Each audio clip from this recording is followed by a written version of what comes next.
il sortira lui sans rien payer. Si est entre seul, il sortira seul. S'il avait une femme, sa femme sortira avec lui. La parole du Seigneur. Veuillez vous asseoir. Je dis merci à Dieu. Comme je disais que pour cette privilège, je crois que tout a été déjà expliqué par le révérend, le visionnaire de l'église, le père de la maison. Tu ne seras pas un grand, étant donné que je suis parmi ceux-là qui est le cofondateur de cette église. Mais c'est une grande considération que je sois parmi les grands orateurs de cet événement. Je rends beaucoup de hommages au pasteur pour cette considération. Merci aussi pour votre présence, parce que tu avais déjà écouté, attendu il y a cela quelques jours. C'est aujourd'hui le lundi que vous allez accueillir l'homme de Dieu. Malgré le bruit que tu es et que tu ne seras pas dessus, il y a quelque chose que Dieu a réservé pour vous. L'Éternel vous bénisse. Amen. Amen. Amen. Amen. Comme le pasteur a dit que je suis marié depuis 2007. Dieu m'a béni avec 2 enfants. Il y a un garçon qui joue avec les saints à l'église. Il est maintenant en 2e CO. Ainsi qu'une fille. Elle chante aussi. Elle connaît. Amen. Amen. Mon épouse, il est pasteur. Moi-même, je l'avais consacré. Pasteur, c'est lui qui a entré dans le caractère. Alors, nous sommes une famille chrétienne. Comme Josué l'a dit. Moi et ma maison, nous sommes. Alléluia. Toi aussi fais de la sorte. Et l'Éternel vous bénisse. Et notre thème qui nous a été donné, mon temps de sortie et des entrées. Le sous-thème que Dieu m'a donné, de partager avec vous, c'est sortons de la maison d'esclaves. Sortons de la maison d'esclaves. Est-ce que vous êtes? Vous êtes. Moi j'aime la parole. J'aime vraiment la parole. Si vous me voyez, je fouille de la parole. Lorsque vous obéissez à la parole, vous mettez en pratique, et l'Éternel te donnera la supériorité de la nation. L'Éternel va vous honorer aussi. On était là comme les disciples, en train d'écouter la parole. Un disciple, c'est celui qui écoute. Mais lorsque nous écoutons, voilà les résultats d'aujourd'hui. Mais nous avons une grande histoire. Nous avons aussi le passé. Aujourd'hui, que l'Éternel nous a fait grâce. Alléluia. Amen. Vous devez aimer la parole. Parce que la parole a fait toutes choses. Il y a un homme que je connais dans la Bible. Il avait l'expérience. Cet homme s'appelle Pierre. Un grand pécheur. Il a l'expérience dans son domaine. Mais un jour, il a travaillé toute la nuit. Malgré l'expérience, il n'a pas trouvé le poisson. Un Un homme qui avait l'expérience. Écoutez-moi très bien. Dans la vie, si tu ne marches pas avec Dieu, même si que tu as étudié, même si tu as l'expérience, à tous les domaines que tu ne connais, laissez-moi vous dire, il verra un moment où vous allez échouer. Cet homme a échoué. Toute la nuit, il cherche le poisson. Il n'a pas trouvé. Or que dans la mer là, il y avait des poissons. Je parle à quelqu'un. Il y avait des poissons dans la mer. Mais lui, il a cherché. Mais il n'a pas trouvé. C'était le matin. Un homme s'est fatigué. En train de se laver ses filets. Mais un homme de parole. Il a rencontré l'homme de la parole. Il a demandé, donne-moi ce bague. Il a pris la bague. Il a entré dans l'eau. Il a commencé maintenant à enseigner. Il m'a étonné. La parole de Dieu est puissante. La parole de Dieu est puissante. Même les tempêtes écoutent la parole. J'insiste à dire même le vent écoute la parole. Même les poissons écoutent la parole. Oh my God. Est-ce que je parle à quelqu'un? Avancez. Je parle à quelqu'un. Avancez. Tout ce que Dieu a créé, écoute Dieu. Je parle à quelqu'un. Un jour, j'étais dans la barque. Les tempêtes s'est levées. Il avait seulement crié. Vous connaissez la suite. C'est que la tempête s'est brisée. Je parle à quelqu'un. Lorsque Christ a commencé à enseigner, le poisson avait besoin d'écouter. Il avait besoin d'écouter pas Pierre. Parce que Pierre n'était pas la parole. C'est Jésus qui est la parole. Lorsqu'il a commencé à prêcher, le poisson qui était là-bas, le feu fond là-bas, commence à revenir. Le poisson était là. Mais Pierre a manqué la parole. Dans ta vie, tu as besoin de la parole. C'est que tu sais. Tu as besoin de la parole. C'est la parole qui a la capacité d'appeler ceux qui ne résistent pas les choses. Moi, je crois que ce soir, tu ne sortiras pas le même. La parole que tu vas écouter ce soir, il te donnera ce que tu cherches. Est-ce que je parle à quelqu'un? Nina était là dans la mer. Mais il ne bouge même pas. Parce qu'il a besoin de la parole. Au commencement, Dieu a créé le monde.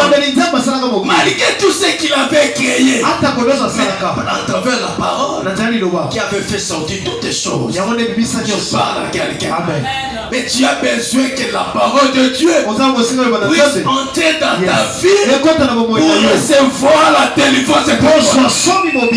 C'est la parole de Dieu. Ce n'est pas la coutume. Ce n'est pas une synagogue. Mais la parole de Dieu est la capacité de faire déplacer quelque part, de faire sortir quelque part. Un homme Bartimée, connu dans cette ville-là, qu'il est mendiant. Il a un coin là. Tout le monde est connu. Il y a un Bartimée là-bas. Et je l'ai croisé la parole. Yes, amen. Bartimée a changé d'identité. Amen. Donc pourquoi il a rencontré la parole?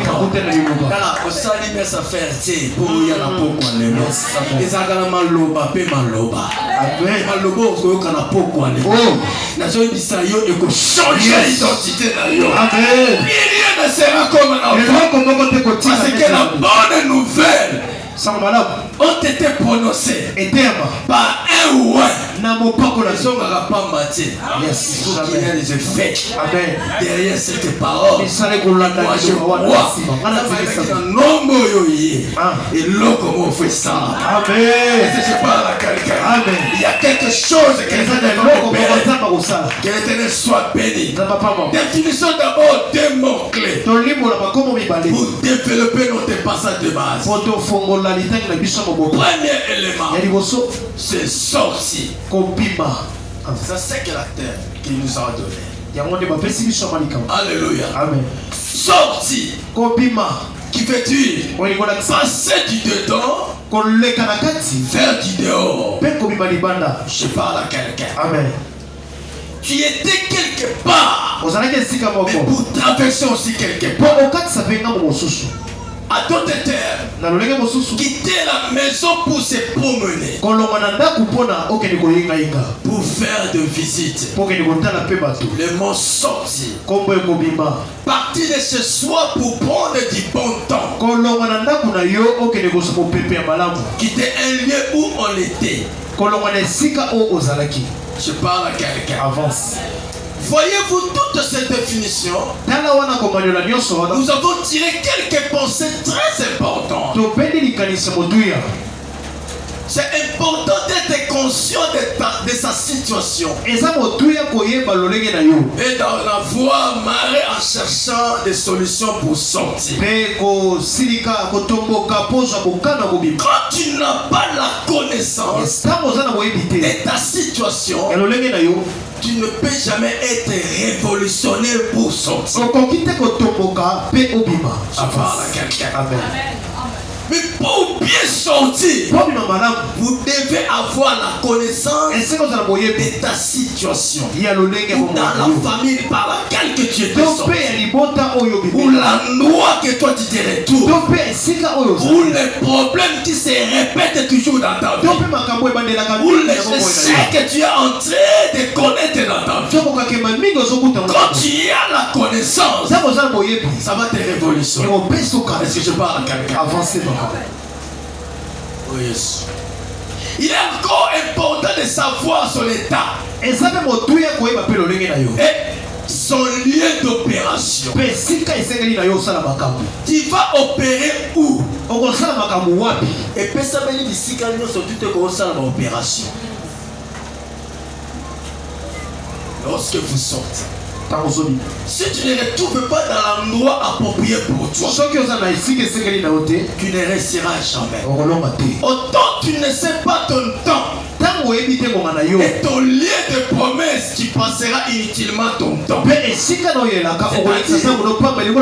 Pour bien sortir, qu'est-ce que toi tu peux faire? Qu'est-ce que nous pouvons faire? Nous allons tout d'abord demander à Dieu de nous faire monter l'endroit qui est approprié pour notre vie, pour l'endroit de ma réussite. Je parle à quelqu'un. Ce n'est pas dans tout l'endroit que tu peux rester dans la vie. Et ça peut surtout réussir. Et ça peut réussir. Avance. Il faut se nzambe na kochama tambi na ngawa. Nakokende mboka nini, nakofanda bisika nini, pour l'instant nini na réussir. Tu ne peux jamais sortir comme un païen, comme insensé, mais tu sors comme quelqu'un qui a opéré la connaissance. Là où que tu vas, je parle à quelqu'un. Écoutez-moi très bien. Même Moïse, la maison de Pharaon, ce n'est pas elle est appropriée pour elle. Je parle à quelqu'un. Même Joseph, qui avait la vision dans la maison de Potiphar, ce n'est pas elle est appropriée pour lui. Si tu demeuras toujours dans la maison de Potiphar ou de Pharaon, tu peux tout faire dans la vie, mais tu ne resteras pas. Même dans ta famille, si tu n'as pas la maîtrise de ta famille, avoir la connaissance dans ta famille, tu ne feras longtemps, tu vas toujours dans l'esclavage. Tu ne sortiras pas parce que tu n'as pas la connaissance. Ce qui a fait pour moi aussi. Un jour j'étais sur la montagne de Mangengenge, en train de prier. Seigneur, ma famille, là où je suis, il y a plein de sorciers dans la famille. Lorsque l'Éternel a tali sinabi que non, nous parlons au cas où famille à famille. Et ça va piège, va par-ci, par-là. Personne ne peut sortir la tête. Parce que j'étais dans la présence de Dieu, Dieu m'a révélé ça. Maintenant Dieu m'a dit de sortir. Sors. Mais lorsque Dieu me parle, je n'avais pas l'argent.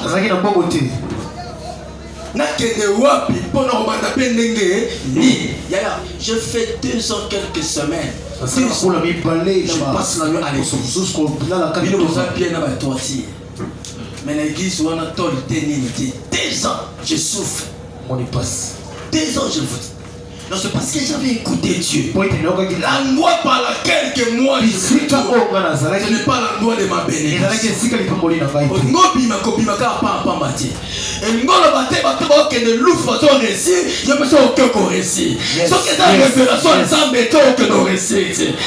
pas tout le monde qui réussira en Europe. Peut-être toi tu vas réussir ici. Pourquoi que tu as besoin d'orientation pour bien sortir dans la vie? Parle à quelqu'un. Amen. Est-ce que je parle à quelqu'un? Amen. La terre promise, ce n'est pas un lieu approprié pour Moïse. Parce que ma belle on a cané pesa mela Josué. Josué ça n'est pas comme coco na bango. Si Moïse était là-bas dans la terre promise, il ne te verra pas dans la transfiguration. Parce que le lieu approprié pour Moïse, c'était la montagne de transfiguration. Il presse à Dieu. Il te fait foi que ton endroit. La loi appropriée pour ta vie. La loi des récites pour ta vie. Il sortira avec la révélation. Il sortira avec la révélation.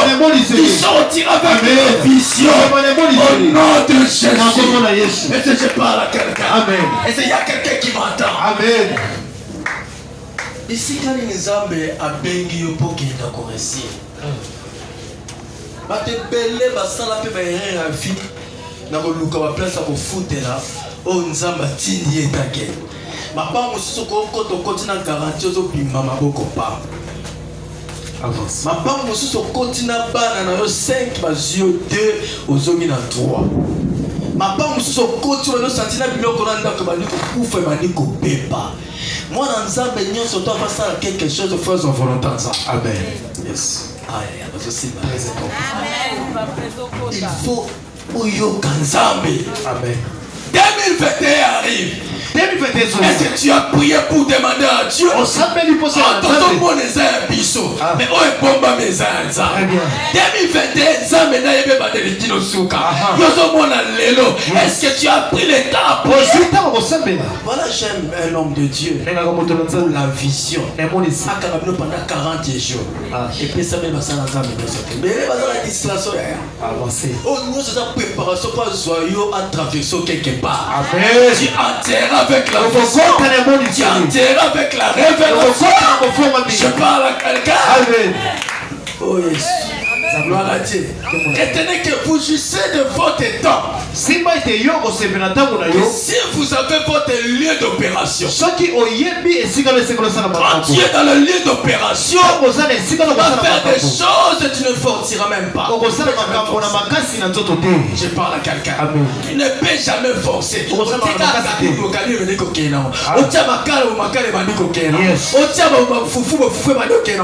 ne peux jamais forcer. Ça me personne ici qui ma belle ça la ma belle 2021 et ça la année je parle à quelqu'un. Amen. Parce que si tu ne le sais pas, Israël, un peuple béni par Dieu, mais esclave en Égypte. Même après 30 ans, après le tiré d'esclavagisme, c'est toujours malheureux. Car ils n'étaient pas dans le leur endroit. Je parle à quelqu'un. Aussi longtemps que je vivre dans ma belle eau à Bangoté, Zamba Zeb ça va ça à 400 ans, mais que ça à 430 ans. Je me demande jusqu'à présent d'où vient 30 ans. 30 ans et où t'as wapi? Quand tu te retrouves dans l'endroit qui n'est pas approprié pour toi, tu vas vivre l'esprit de rétrogradation. Ya mona tout ça la pierre. Baninga to kola na bango sika moko, to tanga na bango sika moko, babali, ba progresser. Non. Posa na mabele oya yo ya lipamboli te. Aussi longtemps que zo vivre na mabele wana. Yaya, yo kanga na ebisa yo. Au moins on comme avancé d'âge. Nous avons la clarté. Très bien. Les choses sont vraies. Tu es comme Israël en Égypte. Souffrant dans le désert. Mais Cana arrive. Je déclare, malgré la souffrance, Cana arrive. Tu enterras dans le lit de repos. C'est là où que vous allez réjouir. C'est là au nom de Jésus. Et je parle à quelqu'un. Amen. Écoutez ce qui était passé dans cette test. Si tu achètes un esclave hébreu, il servira 6 années. Mais la 7e, il sortira libre. Les Hébreux, ce sont des descendants de fils de Jacob. Lorsque nous parlons Israël, là nous voyons le mais quand nous parlons sur les Hébreux, ce sont les fils de Jacob. Mais il a été fixé qu'ils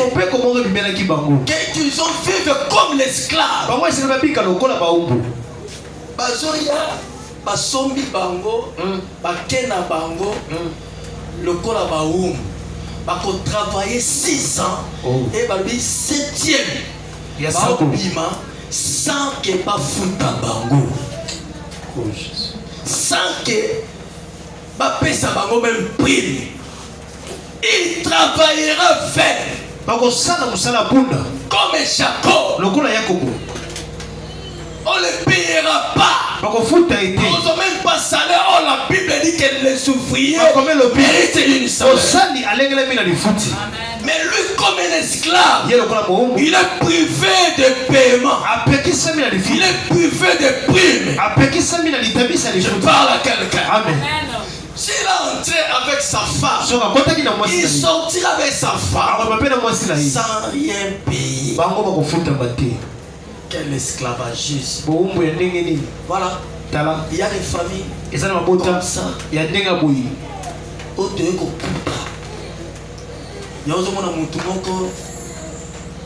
qui kotanga asilisi musala te afani ka bon type oyoki akufi esclave.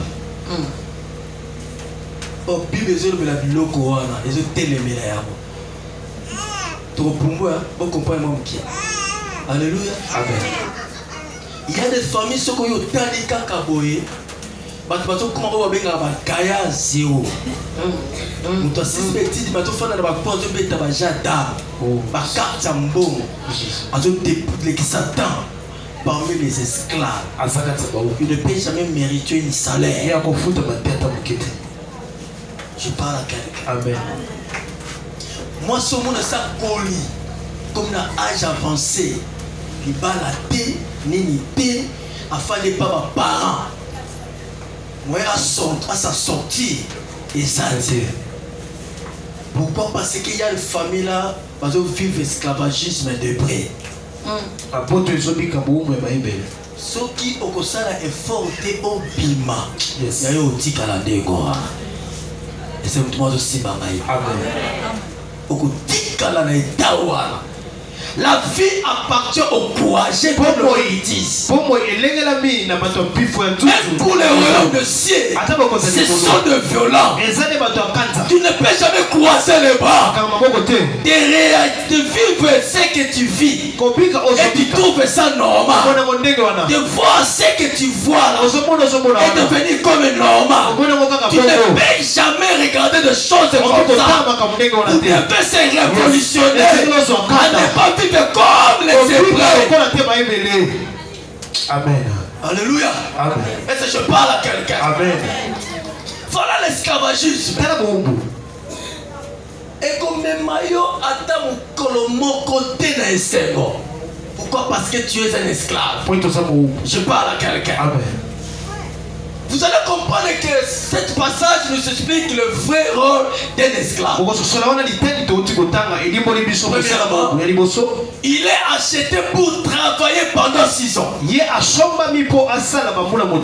le chiffre 6. Il a travaillé pendant 6 jours. Et s'est reposé en 7e jour pour contempler ses œuvres. Il faut au bout qu'à fouiller avec titre là. Amen. Surtout ça là, commerce dans la vie, il faut dans ce cas où vivre fouiller à commerce là. Amen. Mais toi tu travailleras. Mais à la fin, au bout qu'à mano ya musala au salati. On s'en a commerce, on vit à échec, on va dans la capitale, tu vas capitale des Sili. Ça c'est ma loi et esclavagiste. Pourquoi le loi, on t'aime la loi ni on soit esclavagiste. Donc pourquoi il s'en va au nom de Jésus? Comment ça tombe le bac que les esclaves est prêté? Les esclaves est prêté. Famille n'a les esclaves est prêté. N'aboutois le lot. N'abima. Gaï. N'alibota. Au nom de Jésus-Christ. Dieu a travaillé 6 jours. Au 7e jour, il a eu le repos. Il a commencé à contempler ses œuvres. Lorsque la Bible nous parle sur la maison, on faisait l'allusion de la famille. C'est important de le savoir. Lorsque tu es dans la maison, une famille d'esclaves qui est livrée à travailler pas pour toi, pour ceux qui est livré à l'esclavagiste.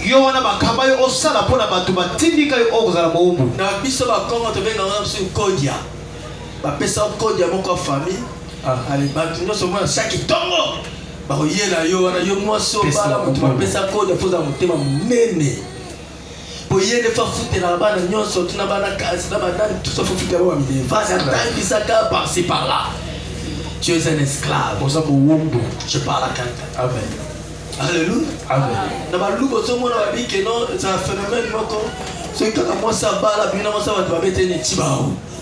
L'esclavagisme, je parle à quelqu'un. Est-ce qu'il y a quelqu'un qui m'attend? Amen. Il y a quelqu'un qui me comprend. Amen. Quand tu vis dans cette famille comme ça, tu es un esclave. Mais au voyez, ma famille peut détecter peu malin. Famille bobimela, mutoa liboso bimi, fineza de degere. Papa botibino fineza akadege. Yes. Maman bimisi bino fineza akadege. Kede moi dans ensemble tant voyé, baya ka ko sample la pour ba sentiment. To yaka siko futo to se réfléchir. Yes. Là c'est l'examen de conscience, là comprendre na bisika naza et cette situation ngo ya famille zandenge nini. Quand tu le comprendras, c'est alors que tu vas avoir la force de sortir. Alléluia. Amen. Mokolo na comprendre que famille na biso mutosunga muninga za raté. Ozomona grand frère azawana azala ba fufa ba petit frère ba olamba pour y faire au tchama boko. Mais grand frère à liboso.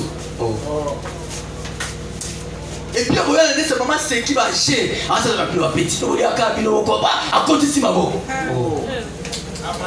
ore ke ba le qui va tendre na sima na ye ya jusqu'au sima ya ba bino ka bon surtout mon dans ta famille faites attention ba parents mo so ba koli mo ya liboso faut so pe mo relève ko tangisa mo ba le ki o so asuka azo so ko so pe en charge mais yo ta la famille no malade. Il y a toutes les familles qui vivent dans l'esclavagisme de vrai. Et ça, le lingue, il y a pas de non, comme ça, la pauvreté, il y a qui me bangiste. La tali fille, la vie, on négocie, papa. Na lukanza, mais la longue, laquelle église des réveils. Beaucoup de ça va prier pour pousser. ya na bandiko punza na yebati bisika na osabe na ba misu moi misu pona ni parce que la taille ya famille Nazareth il faut na bimanga vivre même situation mama botinga mama botinga do sala bilanga yes aule sa biso na pasi akolu sa biso na pasi na sala na tina ba na ba ko vivre viote jamais apa na mona makambo ozo mater na biso amen ça veut dire que biso de to vivre yo sortinda mona na classe na rentrée scolaire to pesa sac ya kana sik sachet wa ba sachet la kana sik ya 5 kg ya on est à 5 aussi pour qu'il dans la classe on commence sur que tout à midi 11h et 11h30 ya 11h30 maman tala za na mbongo opeso ya classe te abuka mwana soso lokolo atiai na moto papa bella peta zo lokolo lingelo na sachet kene na ngande wa vous comprenez soso le fallait c'est la 15h pour tout lien on a récré na monika les autres sipoter te kuna message pesa ko na zo kata ngo muke tu to comme na 15h soso c'est si like Zaba simba kabana na yaya. Amen. C'était pour mbili ezali kuna na sime ko isambila. Ba ndike ko pembe. Na reketa bana msuko zomi na ba jibani ngana kena simana nzete na libanga ta na liarika. Si on a réalisé le film nyonso wana, si on a tala kaka boy. Na on répétait quand même l'histoire. Yes. Répéter un peu l'histoire négative de ma femme. Na robandi na teli savoir ma bien libota na femme. Jamais. J'avais lié, j'ai dit là, j'ai pris la décision. Quand je vois la vie de papa, papa, et l'autre quand la vie des akaka vélo. Ti a confi. A sofa mutukate. Ngapa na bazaba ye. Papa so bazwaka likolo soso batilanga na sac moi na ngai so donc les classes na tina ke nyoso bi au futa masumwa. Yes. Yana ninga ba parents o te zo yo ebite ke biso donc les classes ntela makolo yo za papa mabe yo foya oko jentela makolo na ba fina ngai ya na ko vivre vie à pasité. Yes. Na sala violence